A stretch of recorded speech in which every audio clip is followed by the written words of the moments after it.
Mas Kei, panggil Senja lirih. Senja ikut turun dari mobil dan kini memegangi tangan Kei. Senja, kamu tunggu di dalam mobil ya. Di sini dingin, ucap Kei lembut dengan mengelus kepala Senja. Aneh memang, Kei dalam keadaan emosi, akan tetapi ia mampu berbicara selembut itu terhadap Senja dan jangan lupa, masih ada rasa khawatir dan perhatian terhadap Senja, akan tetapi mengapa Kei mengejar Kiana?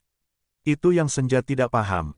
Mas, bicara di rumah atau cari tempat lain untuk bicara, jangan di jalan seperti ini. Bujuk Senja kembali. Tingkahnya lucu, ia seperti anak-anak yang takut ditinggal orang tuanya. Senja memeluk tangan kanan Kei. Sehingga Kei tidak leluasa bergerak. Senja, hardik Kei dengan nada tinggi, sontak Senja menundukkan kepalanya dengan mata yang berkaca-kaca, tangan kanan Kei masih ia peluk. Kei menyadari jika ia telah sedikit kasar pada Senja. Maaf. Rasa bersalah nampak menguasai Kei saat ini, ia berbalik ke arah Senja, lalu menarik pelan kepala Senja dan membenamkan di dadanya sembari tak henti mengelusnya dengan sayang. Senja menangis sesenggukan di dada Kei, bukan karena hardikan Kei baru saja. Akan tetapi Senja sedang menumpahkan tangis yang ia tahan dari sejak Kei memandang Kiana dan mengejarnya. SSSTT, sudah Senja, aku minta maaf. Aku salah telah sedikit kasar. Maafkan aku ya, please. Tanpa sadar Kei mengecupi kepala Senja di luar hijabnya. Bro, lu balik sana. Besok siang bawa Kiana ke kantor gue. Kita bicara di sana, ujar Kei pada akhirnya kepada Ethan yang memang sudah turun dari mobil dan berdiri di hadapannya. Sedangkan Kiana baru saja hendak turun dari mobil, ketika lambaian tangan Ethan menahannya. Arka waspada di mobil Kei, sembari menenangkan Sabrina yang ketakutan. Baru kali ini Sabrina melihat kakak angkatnya marah seperti itu. Mata Arka tetap mengawasi Kei, ia harus ikut menenangkan Kei jika dia betul-betul tidak terkontrol. Akan tetapi saat ini Arka merasa tenang, ketika ia mendengar Kei menyuruh Ethan pulang. Senja makin mengeratkan pelukannya di pinggang Kei. Ia sudah tidak peduli lagi dengan sekitar, Senja ingin menumpahkan rasa sesak yang ia tahan dari sejak tadi di dalam gedung resepsi. Oke Kei, gue balik. Tapi ke apartemen, besok gue ke kantor lu sehabis makan siang bro. Ucap Ethan sembari membuka pintu mobil. Balas Kei. Ethan masuk ke dalam mobil dan menyalakan mesin, lalu membunyikan klakson satu kali, sebagai tanda pamitan. Dia mundur kemudian memutari mobil Kei yang masih melintang menghalangi jalannya. Senja masih menangis di dada Kei. Kei merasa ada yang aneh, rasa sayang, iba, sakit dan debaran aneh ingin terus memeluk Senja. Sudah, aku tidak jadi duel dengan Ethan kok.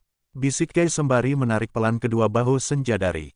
Lalu Kei menegakkan Senja dan Kei membungkukkan bahunya, ia menatap wajah sembab istri terlupanya. Kei tersenyum, kemudian menyeka air mata Senja. Jangan nangis lagi, aku merasa sakit saat kamu menangis, ucap Kei dengan lembut, ibu jarinya masih terus menyeka air mata Senja hingga sedikit berkurang. Senja pun mengangguk di sela-sela isakan tertahan. Mas, jangan seperti tadi lagi, aku takut. Jika ada masalah, selesaikan dengan cara baik-baik, pinta Senja, menunduk kembali. Kedua tangan Kei berada di kedua belah bahunya. Iya, aku tidak akan pernah seperti tadi lagi. Maafkan aku sudah membuatmu takut, ujar Kei menatap Senja dengan lembut. Ia memperlakukan Senja layaknya kekasih. Akan tetapi hubungannya tidak jelas bagi Kei, walaupun bagi Senja itu jelas dan ia akan bertahan di sisi Kei. Baik mas, Senja tersenyum malu-malu, Kei pun sama. Ia merasa sayang dan nyaman dengan Senja, akan tetapi dia sendiri bingung dengan perasaannya. Ikut aku, mau ya? Ajak Kei. Kemana? Tanya Senja. Ke Pantai Ancol, sebentar saja. Menghilangkan penat, jawab Kei. Senja mengangguk. Mereka kembali masuk ke dalam mobil. Men, ke Ancol bentar. Pinta Kei pada Arka yang sudah berada di balik kemudi. Malam begini, ke Ancol. Ngapain men? Janjian sama Mak Manis Jembatan Ancol, lu. Tanya Arka. Kepo lu, lagian yang ada si Manis Jembatan Ancol, bukan Mak Manis. Protes Kei. Ya itu dulu waktu masih muda. Sekarang pasti sudah emak-emak, jawab Arka asal dengan tertawa dan menekan starter mobil. Emang rada-rada lu, hantu lu setarakan dengan emak-emak. Kei geleng kepala dengan mengekeh. Arka hanya ingin menetralkan suasana saja, agar lebih rileks. Mereka pun pergi ke daerah Ancol. Di Rumah Sakit Royal Jakarta dan di ruang VVIP. Nampak Raila baru saja tenang, setelah 1 jam lebih mendapatkan penanganan medis. Tidur Ra, aku akan menemanimu di sini, ujar Zio yang baru saja dari toilet. Aku mau pulang, pinta Raila. Ia nanti pulang setelah sembuh, malam ini tidur di sini ya, biar mendapatkan perawatan intensif. Raila diam sejenak, ia membenarkan apa kata Zio. Laki-laki ini selalu mampu ia andalkan untuk ia manfaatkan. Ingat manfaatkan, batin Raila dengan tersenyum tipis. Mau sesuatu? Nanti aku belikan, tawar Zio dengan tatapan lembut dan memuja, tangannya memegang tangan kanan Raila. Raila menggelengkan kepalanya. Aku ingin bercermin, ucapnya di luar konteks pembicaraan. Besok saja ya, ucap Zio dengan nada lembut. Aku maunya sekarang, Zio. Raila mulai menaikkan nada bicaranya. Iya, besok saja, sekarang tidur ya, bujuk Zio dengan tetap lembut, terdengar penuh kasih sayang dan kesabaran. Zio paham, Raila ingin melihat wajahnya yang terdapat bercak merah setelah ia garuk. Bukan tanpa alasan Zio tidak mengizinkan Raila bercermin, ia takut Raila histeris melihat wajahnya saat ini, seperti bentol-bentol dan juga agak membengkak. Ish, kesal Raila dengan tatapan sinis pada Zio, lalu ia memiringkan tubuhnya membelakangi Zio. Zio tersenyum, baginya kelakuan Raila nampak menggemaskan. Ia mencintai Raila dari sejak sekolah menengah atas. Akan tetapi dia bukan standar Raila, kala itu selain harta Zio yang di bawah taraf hidup Raila, Zio dulu anak yang pendiam, maka ia dianggap cupu oleh Raila. Raila yang mengetahui Zio mencintainya, ia malah memanfaatkan Zio untuk segala hal. Zio tidak peduli jika ia hanya dimanfaatkan Raila, yang penting bisa setiap hari dekat dengan Raila. Akan tetapi puncaknya, ketika ia mendonorkan darah untuk Kei saat kecelakaan balapan. Raila memanfaatkan itu untuk masuk ke dalam kehidupan Kei dan keluarganya, dengan cara mengaku bahwa dia yang mendonorkan darah untuk Kei dan Zio ia bungkam. Bodohnya Zio, ia mempercayai Raila yang sudah memperdayainya. Awalnya semua berjalan lancar, alasan Raila mengaku sebagai pendonor hanya agar keluarga Kei bisa ia masuki dengan mudah demi kepentingan bisnis orang tuanya. Akan tetapi Raila malah bertunangan dengan Kei dan mengakui bahwa ia memanfaatkan Zio seperti biasanya. Bahkan Raila mengatakan kata cinta dan itu hanya siasat semata. Bukan itu yang membuat Zio kecewa, akan tetapi Kiana ikut disakiti oleh Raila.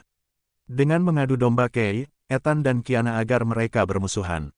Titik puncaknya saat Kiana diancam oleh Raila agar menjauhi Kei dan membuat isu bahwa Kiana sudah menikah dengan seorang pengusaha luar negeri. Raila menggunakan kekuasaan ayahnya untuk mengancam Kiana yaitu akan membuat perusahaan ayah Zio bangkrut. Kiana tidak mau itu terjadi, karena akan berimbas kepada ibunya yang saat itu sedang sakit. Zio yang menyayangi ibu sambung yang telah merawatnya dari kecil, karena ibunya telah meninggal dan mendapatkan kasih sayang dari sang ibu sambung serta tidak membedakan antara anak kandungnya, maka ia juga menyayangi Kiana. Saat dua orang yang ia sayangi dizalimi, maka Zio begitu murka dengan membeberkan semua kebusukan Raila. Sejak saat itu ia tidak tahu lagi kabar mereka. Zio dan Kiana melanjutkan studi ke Sydney dengan tabungan yang ada, lalu mereka kerja part-time. Hingga lulus. Karena Zio yang lulus terlebih dahulu, ia mengembangkan usaha sang ayah yang hampir bangkrut hingga kini bangkit kembali dan bisa melepaskan diri dari bayang-bayang ayah Raila.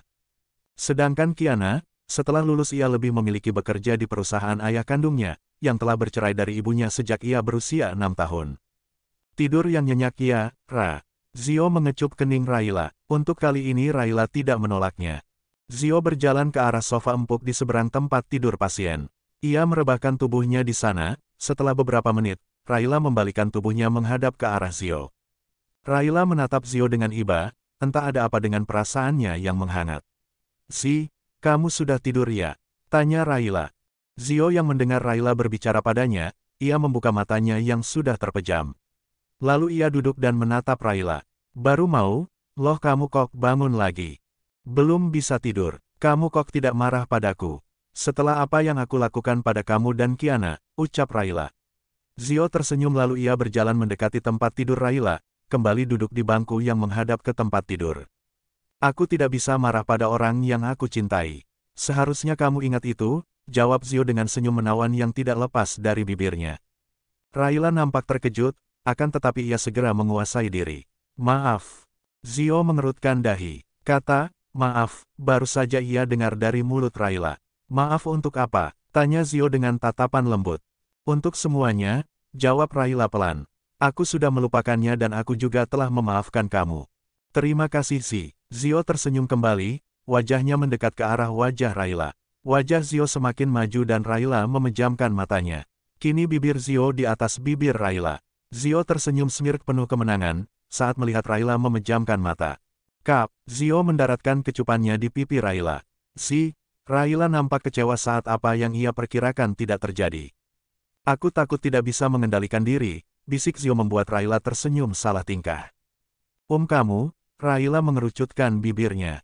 Sudah, tidur ya, aku tidak akan kemanapun, aku tidur di sofa. Bangunkan aku jika butuh apapun. Zio membelai rambut Raila lalu ia beranjak dari bangku setelah melihat Raila menurut dengan mengangguk dan memejamkan mata. Zio kembali merebahkan tubuhnya di sofa dan memejamkan mata bersiap untuk tidur. Zio bertekad membuat Raila jatuh ke dalam pelukannya. Ia akan membuat Raila jatuh cinta padanya. Saat ini Zio memiliki harta yang cukup untuk membahagiakan Raila yang keadaannya berbanding terbalik. Ayahnya dipenjara karena melakukan penipuan, ibunya depresi dan di rumah sakit jiwa. Maka dari itu Raila memilih menjadi model untuk menyambung hidup dan membiayai pengobatan sang ibu. Ini yang Zio lihat dari Raila, sejahatnya Raila, ia masih memiliki hati nurani dengan tetap menyayangi orang tuanya, terutama sang ibu. Di pantai Ancol, Senja dan Kei sama-sama duduk di pinggiran pantai, di bangku beton yang mengarah ke pantai.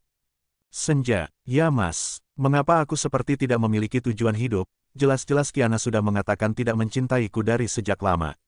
Mengapa aku memaksanya agar mau menikah denganku? Karena Mas Kei mencintainya. Jawab Senja, hatinya perih saat mengatakan hal itu. Mungkinkah, akan tetapi aku merasa nyaman saat bersamamu. Apakah aku juga mencintaimu? Tanya Kei dengan polosnya. Aku tidak tahu mas, jawab Senja. Kei diam, tatapannya lurus entah kemana. Mas aku mau ke sana, tunjuk Senja ke arah bibir pantai. Ayok. Sabrina dan Arka menyusuri jembatan cinta sembari mengobrol tentang pernikahan mereka yang akan dilangsungkan sekitar 2 minggu lagi. Bie, setelah kita menikah, kamu mau tetap tinggal di rumah Mami, atau pindah ke rumah baru? Tanya Arka yang berjalan di depan Sabrina. Aku ikut saja akan tetapi kalau bisa mungkin di rumah Mami dulu. Aku tidak masalah tinggal di pavilion, yang penting kan sama Arka. Sabrina tersenyum. Masya Allah, manis sekali. Arka begitu gemas mendengar jawaban Sabrina. Mau bulan madu kemana? Arka menghentikan langkahnya, lalu bersandar di sisi jembatan. Sabrina ikut berhenti dan ia berdiri di sebelah Arka dengan jarak sekitar setengah meter. Aku ingin ke telepon. Arka berdering, otomatis menjeda perkataan Sabrina. Ternyata itu telepon dari Senja. Ya Senja, Arka menerima telepon. Arka tolong, Mas Kei, Arka, tolong. Terdengar nada panik dari Senja di ujung telepon. Tentu saja mengejutkan keduanya, karena telepon di loudspeaker. Bie, ujar Arka. Sabrina mengangguk. Kak Senja, mari, dengan berlari mereka bergegas menghampiri Senja. Keduanya telah sampai di tempat Kei dan Senja. Kei terlihat memegangi kepalanya kesakitan. Senja sedang berusaha menenangkannya, dengan memeluk Kei. Ada apa, Kei kenapa? Tanya Arka. Kepala Mas Kei tiba-tiba sakit, saat melihat kakiku tersentuh ombak. Katanya ingat sesuatu, seperti dejavu. Lalu aku mengiyakan bahwa kejadian itu pernah terjadi di Pangandaran. Tapi, sakit, tolong. Kei kembali berteriak dan meringis kesakitan. Tolong Mas Kei bawa ke mobil dan beri obat. Pinta Sabrina pada Arka. Iya, Arka segera memapah Kei. Senja berlari ke arah mobil. Ia menggeledah dashboard mobil guna mencari ples obat yang berisi obat Kei, akan tetapi tidak ada. Tidak adakah? Ini mobil papi. Sepertinya obat Mas Kei ada di dalam mobilnya. Senja katakan lagi, bahwa pernah ada hubungan spesial di antara kita. Pinta Kei masih dalam keadaan meringis menahan kepalanya yang sakit. Iya nanti ya mas, sekarang Mas Kei harus pulang untuk minum obat, atau kita ke rumah sakit. Tidak mau, aku mau kamu menjelaskan semuanya, pinta Kei dengan sarkas. Baik, aku istrimu. What, kamu istriku? Iya aku istrimu. Mas, jawab Senja lagi dengan menangis. Kei diam sejenak nampak berpikir. Kepalaku sakit, akan tetapi Kei mengerang kesakitan, tubuhnya mulai melemah dan kini sudah tidak sadarkan diri. Astagfirullah, Mas, Senja memeluk tubuh Kei. Kita ke rumah sakit, ucap Arka dan dengan cepat ia membantu Kei masuk ke dalam mobil. Kei masih tidak sadarkan diri dalam pelukan Senja yang menangis. Ini yang aku takutkan Mas. Saat kamu mengetahui kebenaran tentang kita, bisik Senja.